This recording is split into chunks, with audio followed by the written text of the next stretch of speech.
Hey, this is Steve from iSolar Solutions, getting ready to install a iSolar Solutions 80-watt 210 FLEXLine installation. Basically, that's a single solar panel, single source of power we can put on the roof, and we can connect up to 3 fans. Today we're going to do 2 fans, and we're going to install those in existing vents, so we don't need to cut any new holes in the roof.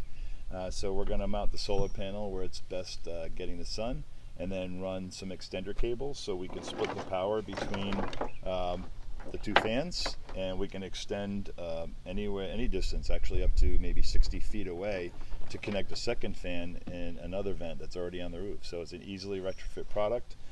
Here's the spec sheet on it. So that's the iSolar FLEXLine, and we're going to basically, like I said, we're going to hook the solar panel up to 2 fans. And so this is a 120 watt. This already comes with a splitter, but we have the accessories as well to split the power, and you can see these fire up right away.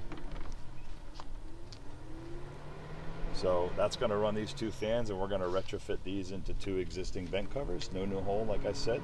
So let's get started. So you can see here we've taken the old fan and solar panel off.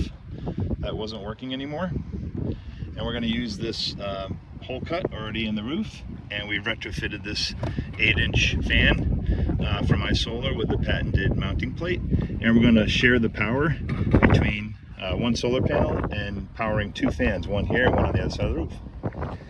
The 80-watt solar panel is powering the 1 fan right now. It's really cranking.